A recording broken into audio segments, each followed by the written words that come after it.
Today, I'd like to talk to you about how we can make blue light safe again. I'm Scott Zimmerman, CEO of Silas, Inc. I've been in the area of lighting for over 30 years with over 85 patents in the area of optics, displays, and lighting. Many of you are probably aware of the concerns associated with blue light hazards. It's been showing up through numerous different groups. The American Medical Association has issued warnings about LED lighting. Studies done from Harvard Medical have linked increased levels of breast cancer to outdoor lighting. Corning and other companies are introducing a number of new products to try and reduce the amount of blue that we are exposed to from our devices, displays, and iPhones. And then in general, there's an epidemic of myopia over in Asia in particular that is associated with mainly the youth, with up to 90% of the kids now having nearsightedness, which doesn't bode well for their long-term impacts of macular degeneration. And they're finding that the exposure to natural lighting is one possible way to mitigate the problem.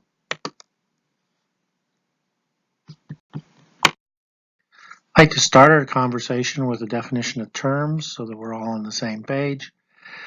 Typically, the technical definition of light is from 400 to 700 nanometers, or the visible spectrum.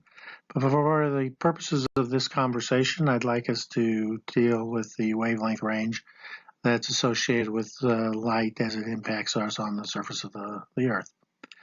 That typically runs from about 250 nanometers out to 2250, giving a spectral range of about 2000 nanometers. That, as shown in the black line. That can be divided into four main areas: UV, which is associated with 250 to 400 nanometers typically, and provides for vitamin D production and sets our circadians.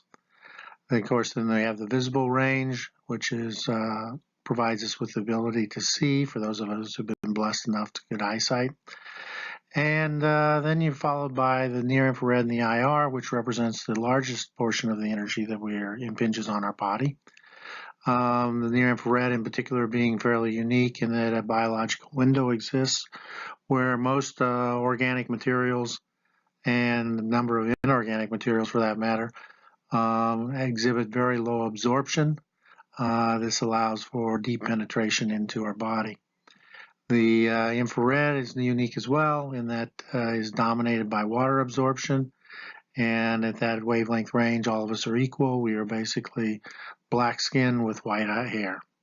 As you can see on the graph, the sun is something that we've been underneath for millions of years. Our bodies have evolved and adapted to use that with these various wavelengths. And you can see also that the filament sources or incandescents are plotted by the dashed black line, and then the just visible, or as I like to call it, JV lighting, from CFLs and LEDs over the last 30 years has basically focused most of their energy in the visible.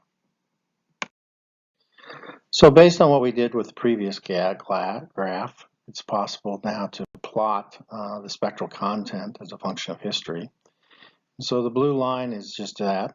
And if you look at the upper left-hand corner, back in the 1800s, the majority of us were using sunlight, fire, candles, which has spectral content of about 2000 nanometers. Starting in the latter part of the 1800s, the incandescent bulb was brought out by Edison and others, which, while it generated copious amounts of near-infrared and IR, it struggled to generate enough visible and definitely had difficulties with UV and blue, so the spectral content dropped to about 1600 nanometers. In the 1960s, we had a radical change associated with fluorescence where, as I would call it, just visible or JV lighting. The fluorescent has about 300 nanometers of spectral content, did reinduce a little bit of blue and UV, but in general radically changed how much spectral content we were provided in our artificial environment. About 10 to 15 years ago, the LED began to dominate, And we're mostly starting with the blue and a phosphor combination, which has about 220 nanometers of spectral content. And then we're seeing, especially in displays, LED, RGB, which has about 150 nanometers, and even quantum dot things that are quantum dot versions that have even narrower spectral content.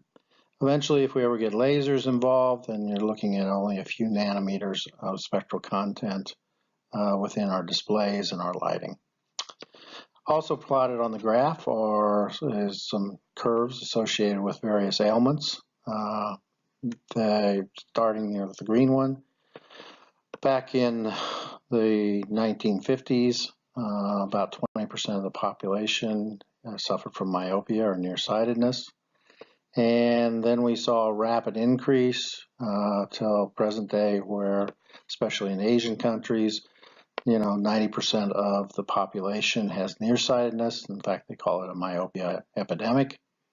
What's really troubling is this is mainly among young children, not the older population. And it does not bode well for their situation as far as macular degeneration and other ailments with the eye. Also graphed in the purple one is the percent increase of skin cancer among white males. You can see a rapid increase despite the fact that we are spending less time outside and we are being encouraged to use sunscreen and other methods to try and reduce the amount of UV exposure. Autism is also graphed, associated with the increased recognition of autism in our youth. There has been linkage done between autism and flicker associated with fluorescence, but there may be other things to do. Also, one of the things that we need to think about is that dementia is also on the rise, especially among various ethnic groups. Given all the studies, daylighting studies and natural light studies that are showing everything from enhanced learning to improved health, would appear to be useful to look at how is natural sunlight different from just visible LED lighting or JV LED lighting. And so in the graph here, I've tried to kind of give you a representation of what actually happens out in the real world. So you start with the spectrum of the sun, and as we stated earlier, the near-infrared to visible ratio is greater than 1. And then what happens is that the light that actually enters our eyes, majority of it actually is reflected off into something else. We don't spend much time looking directly at the sun. So if you look on the right, you see the top, you see a reflectivity of green leaves. One thing you notice is that in order for us to see color, the things that are reflecting the light off of them have to actually remove visible parts of the visible spectrum. So the green leaves have very low reflectivity to blue and red, and about 20 to 30% reflectivity in the green spectrum. But they have very high reflectivity in the near infrared.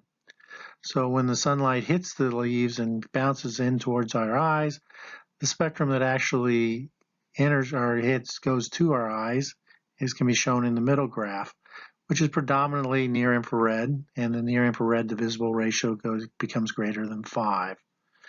Now, one of the things that people aren't typically aware of is that the eye is actually both an imaging and a non-imaging element, in that the part that enters through the pupil is imaged on the retina, but more than 90% of the light that actually enters the eye doesn't even go through the pupil.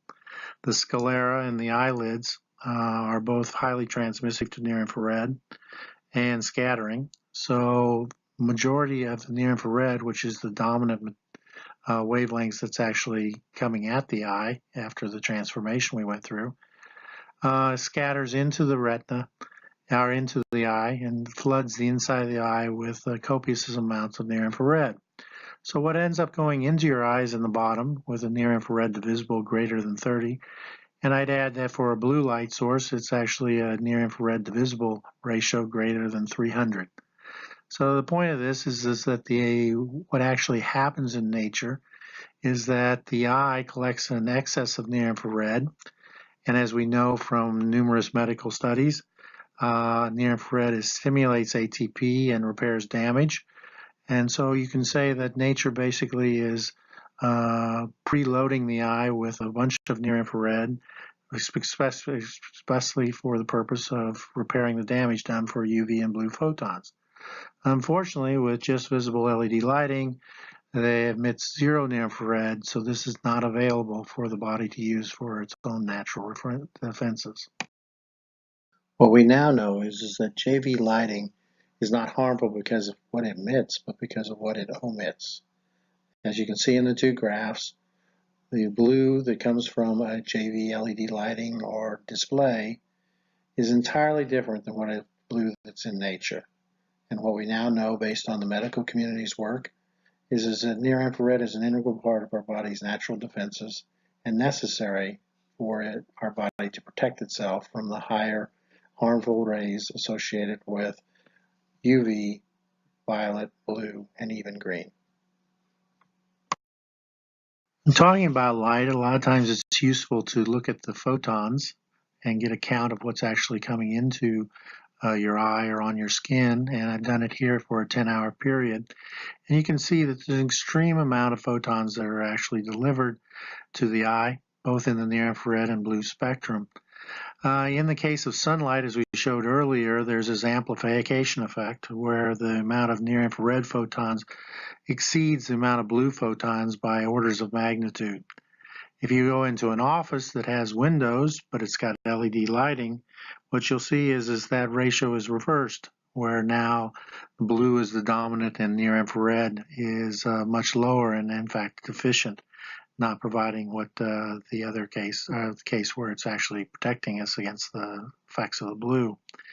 Now, of course, in offices nowadays, a lot of people are using near-infrared filtering to save energy, which essentially blocks any near-infrared from coming in through windows, or people are in office spaces that have no windows.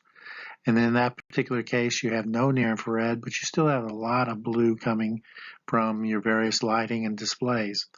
You can even go to the point of calculating what the number of photons entering the eye are for a computer display in a dark room or at nighttime. And you're still looking at 10 to the 16th photons of blue. So this kind of comes to play about the futility of trying to actually reduce the blue concentration with any real means. I mean, even if you put a filter on that knocks it down by, to less than 1%, you're still dealing with millions and millions of interactions of photons with the eye. The retina has approximately 100 million photoreceptors, so you're literally talking about millions of interactions in a 10-hour period. So it's not just your eye, but also your skin and your skull that is impacted by near-infrared significantly. What you see here is two ray traces, one associated with someone with very dark skin, with high melanin levels, someone with very light skin. What you can see is in both cases, the near-infrared photons tend to propagate deeply into the body, up to 1.5 inches. That's independent of whether or not you're dealing with muscles or you're dealing with even the brain. So what it shows is that it's probably important for us to think about lighting and optimizing it based on the person's particular physical needs. What has happened in people who are have very high melanin levels, they evolved in a situation where there was a lot of sun and a lot of UV, and they have developed the ability to deal with that with high absorption in the first 100 microns of their skin, making them 10 times less susceptible to skin cancer as someone with light skin, but also more susceptible to near-infrared deficiencies. That seems to correlate fairly well with dementia rates being so much higher among African Americans and other ethnic groups that have been displaced in latitude. And it also correlates with the other way, where skin cancer rates among white, fair-skinned people who've moved to regions in which there are high incidence levels, like close to the equator, will have much higher, up to 10 times more higher skin cancer problems. The photo on the right is kind of an illustration of what's going on in the near-infrared. The reason that you can see the veins on the woman's legs is because there's very low absorption for most of the tissue, but very high absorption to the hemoglobin in the blood. While these veins are visible here, they're not visible and cannot be seen in the visible spectrum. And the same thing is true of the apple picture below. In the visible, it looks like a nice apple, but in the near infrared, you see defects or see damaged cells. This is a unique thing about the near infrared because the absorption levels are so low for the majority of the cell structures. Any type of damaged area or area in which there is increased blood flow, like around cancer cells, will actually tend to get more of the near infrared absorbed in them because the light, as you can see from the ray tracing, light sort of bounces around significantly until it finds a place to actually get absorbed. So in some sense, there is an additional level of magnification or preferential deposition of near infrared to those areas which are damaged or having some kind of an issue like cancer cells.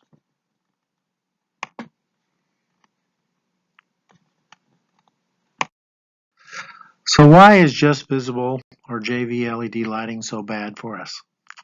Well, I think that I'd like to make the argument that our body, we fail to take into account that our body has developed a very unique set of natural defenses associated with either sacrifice, repair, or replace, or combination of any of the above.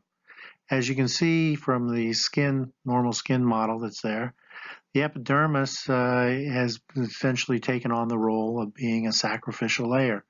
Every 10 to 30 days, the epidermis is essentially replaced, and that is the region where the majority, if not all, the UV blue is absorbed in that first 100 microns or so of thickness. The purpose of this sacrificial layer is to protect the underlying cells. Unlike the epidermis, which is rapidly replenished and replaced, the underlying cells, fat, neural, muscle cells, brain cells, can be, and even the retina can be replaced, only are replaced every 5 to 15 years, or actually in some cases are never replaced. And once you lose them, they're gone. Now, this illustrates that because of the unique nature of the absorption characteristics and scatter characteristics of the skin and the eye, near infrared is, in a lot of cases, is the only light that the majority of our cells, a lot of these cells, ever see. Now, what we do know from the medical industry, and there's over 1,000 peer-reviewed papers in this area, what actually happens in the near infrared, or one of the main functions of near infrared in our body, is to stimulate ATP production within the mitochondria. Now, all cells in the body have mitochondria except for a couple.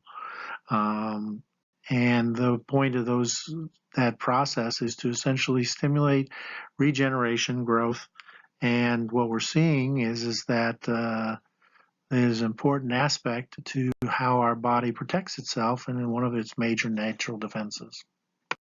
So if we accept the premise that we need to reintroduce near infrared back into our artificial lighting, the question is, how do we do it? So I'd like to present what I call the Goldilocks analogy.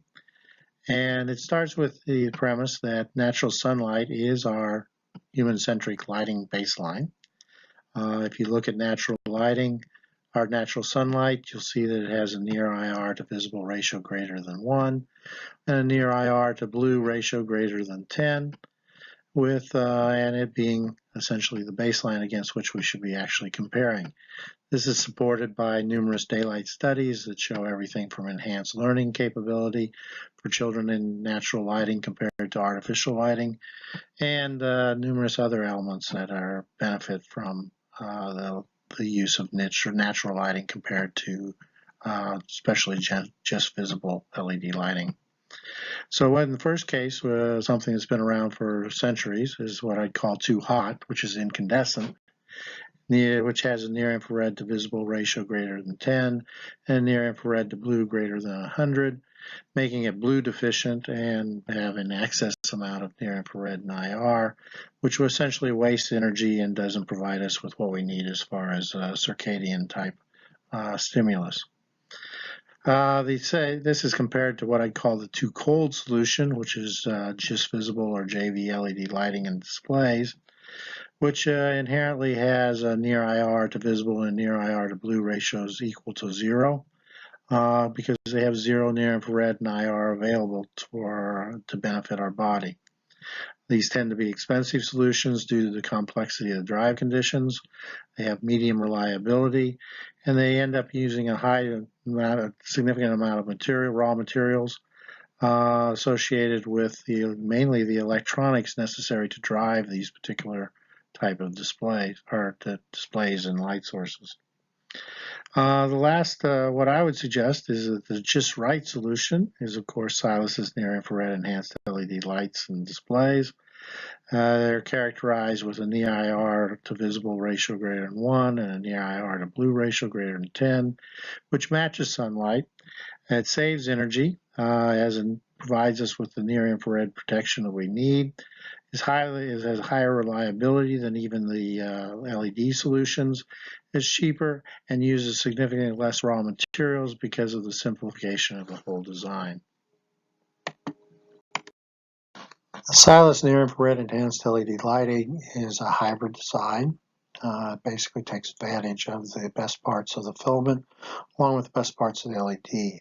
As you can see, by properly combining filaments and LEDs, you can get a very much improved IV response, as shown in the upper left-hand graph.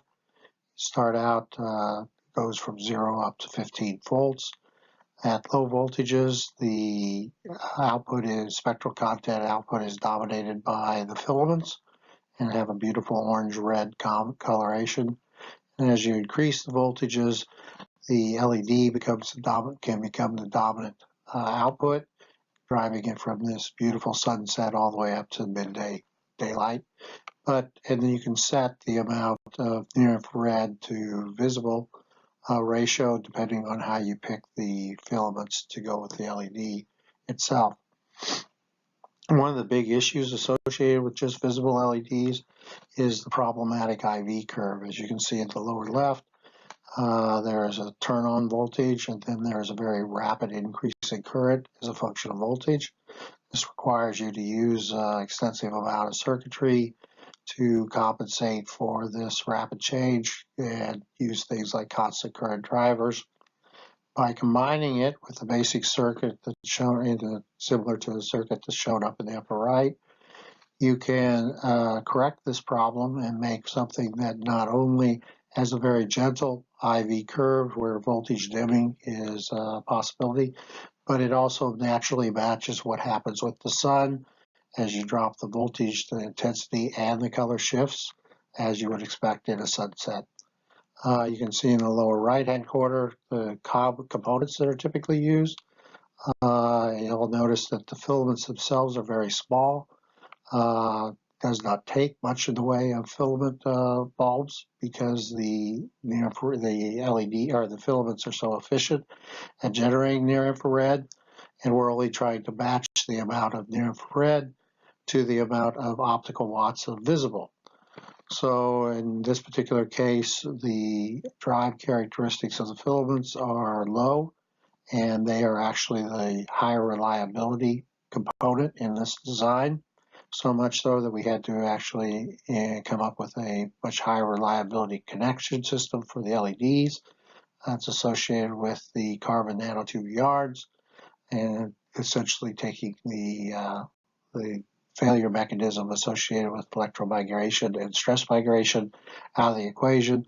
In this particular case, the carbon nanotube yards are essentially glued onto the diodes themselves, and you can either use these as freestanding filaments or you can use them with additional heat sinking means to pull the heat out of the LEDs if necessary.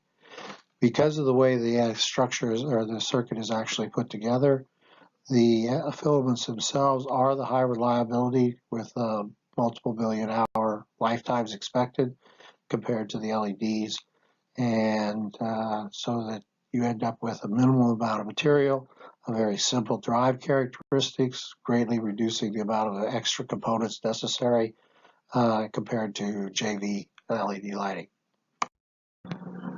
As you can see in the picture, the light transitions from a beautiful sunset up to a full daylight, and then transitions on back down, changing from the bright white down to the orange. The construction is very simple, consisting of basically two parts, and as you can see, the carbon nanotube yarns are very effective at providing power to the LED. Based on the understanding above, Silas has been able to develop a fairly large intellectual platform that we are presently licensing out to several companies. At the core is, of course, the near-infrared enhanced LED lighting, but also you'll see that there's a significant IP associated with enhancing near-infrared for displays. As we stated earlier, the amount of blue interaction is so high that it is somewhat unrealistic to think that you can just filter out and have a significant impact, given the fact that the number of interactions of blue photons with the eye and other structures. There's also intellectual property associated with doing exposure apps, basically trying to determine the optimum lighting profile for you on a day, weekly, and monthly basis. Near-infrared medical devices. It's also possible, near-infrared has a very high transmittance through most clothing. It's possible to actually select clothing that has more optimum near-infrared transmittance and provide people with a little bit more near-infrared content. As we discussed earlier, there is a significant difference in how people respond to lighting based on their skin coloration. Therefore, user-specific lighting is covered in the filings as well. And then the final component being, of course, the solder-free carbon nanotube yarn interconnects, which are used to increase the reliability of LEDs so that they can compete or match up with that of the filaments themselves.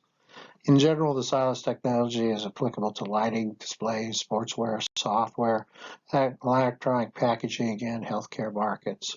Our business model is to provide a series of non-exclusive licenses across multiple business areas to get the products out there for the general public.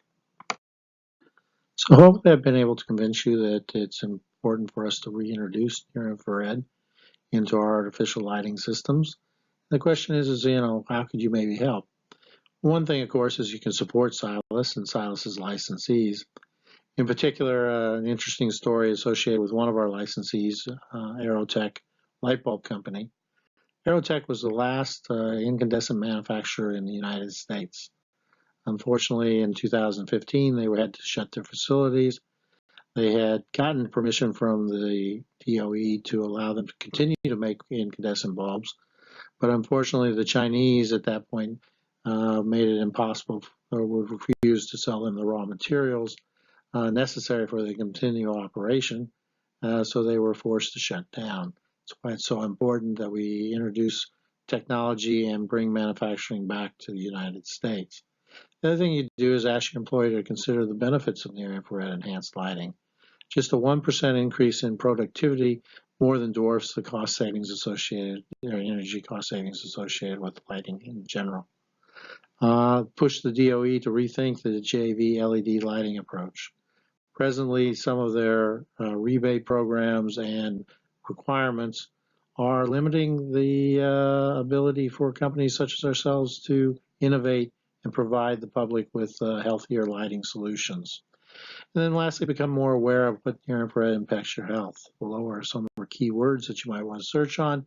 There's a lot of information out there that will provide you with all kinds of useful information in how to improve your health through the use of near-infrared.